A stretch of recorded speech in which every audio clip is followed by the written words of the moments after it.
Welcome to the Times Podcast.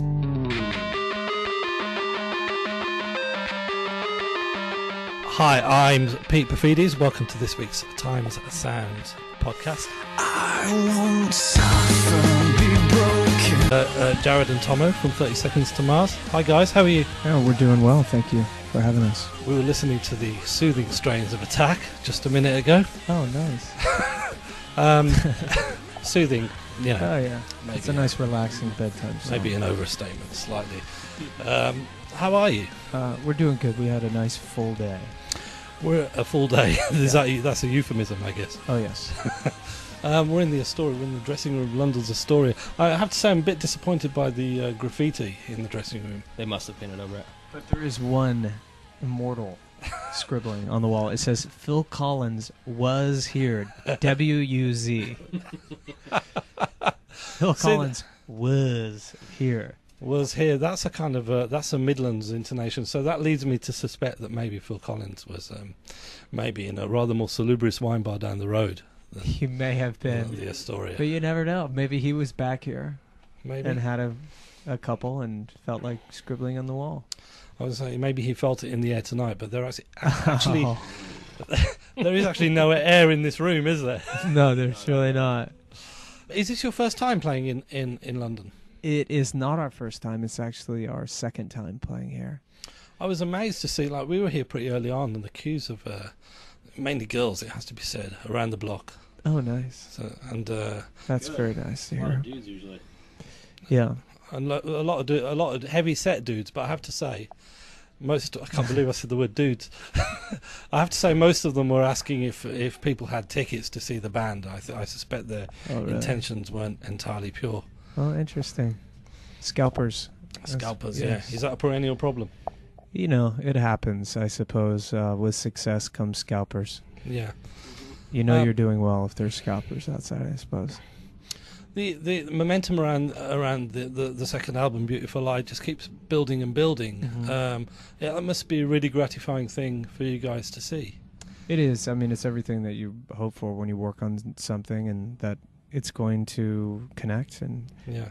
we're very proud of the record and what's happened. We can hear more soothing strains behind us. The support band. Oh, yeah. playing. Who are the support band? They're called... We are the Physics from Glasgow. Have they been accompanying you on quite a few dates? The whole UK tour, yeah. Like I said before, I think they're the hottest export from Scotland since Walker's Shortbread. 33% rock. But hopefully not 33% fat like Walker's Shortbread. 67% butter. So it's tempting to kind of to try and detect strains of the bands that you might have been listening to as teenagers on the album. I guess certainly The Cure I hear a little bit of, a bit of DNA. From Robert Smith, anyone? Yeah, I think so. Joy Division, Depeche Mode, obviously, you know, Zeppelin.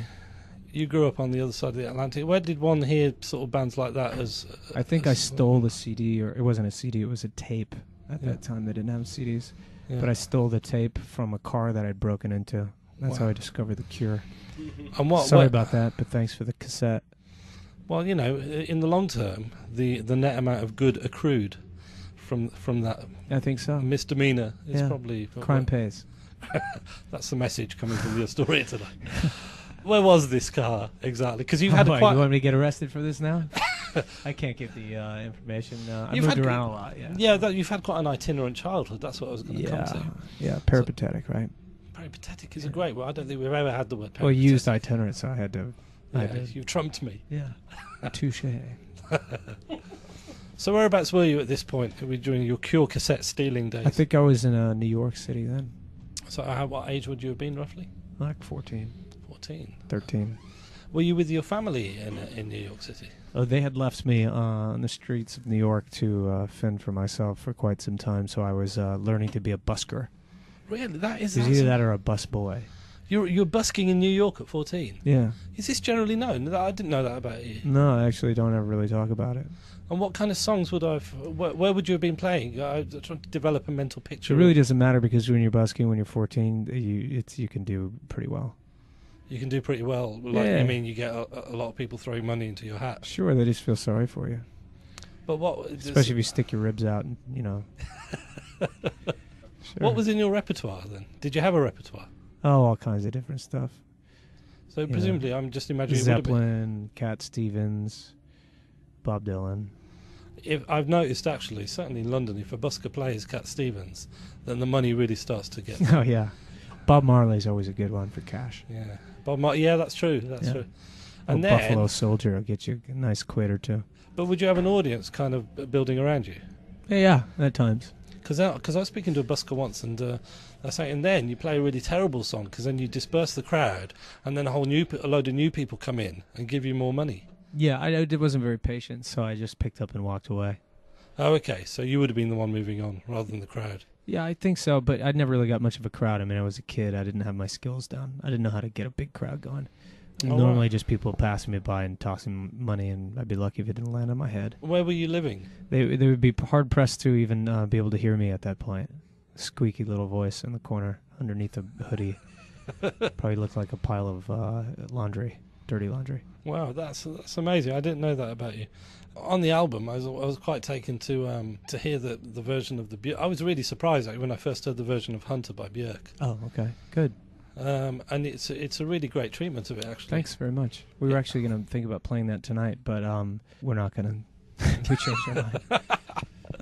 We hadn't played it in some time, and there's some technical issues that we have with one of our synthesizers. So that's it. It's interesting. I mean, it's a song that almost suggests future kind of possibilities for the sound of the band, maybe. Their first album was there was a big electronic element, and on this record, it really wasn't explored as much.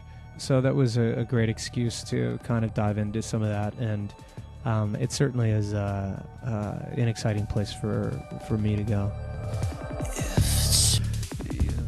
If I was to look inside both of your record collections, would I find any records that would surprise me? I think so. It may be Tangerine Dream. Yeah, I don't think I would guess that you had a Tangerine. Japan, great band. Yeah, brilliant band. I said The Shadows. Hank Marvin. Yeah, a band whose influence is actually far, far greater than people go on about a lot of the time. The Beatles used to talk about how they listened to The Shadows growing up, and I mean, people don't know that was actually one of the first bands to ever be in a formation of what we see as a band. 2 guitars, bass, and drums, That's one of the first ones ever. They're also the first band ever to have their own airplane. Really? Yes. You know a lot about The Shadows. I was force-fed it. My dad loved them. Wow. Where's your dad from? Croatia. That's right. I was born in Croatia as well. Wow, okay. And you're from sort of Cajun background, is that right? French Cajun? Trying to pick a fight. Is that how you do What'd it? you call me? What'd you call me? He just called me a squid, I think. I don't even know what a squid is. I just read it on the wall here. Squid. You know what a squid is, surely. No, we don't. We don't use that term. I don't know what it is. Squid. It's what? It's a. I thought it was all I know of the derogatory. term squid is the creature that swims around in the sea. Oh. We're going to play out, I think, with another track, a Cajun treatment of a track from the album. What do you think? What should we make it? Do you think? Play The Kill. Play From Yesterday. Play Attack. Play them all. Play the Kill. Okay, and if someone who's never heard the band hears The Kill for the first time, what do you think? What conclusions do you think they would draw? I would think that it's a band that sounds like they need to join a mental institution or seek therapy immediately and lots of prescription medication. I think we all need to do that once in a while. Exactly.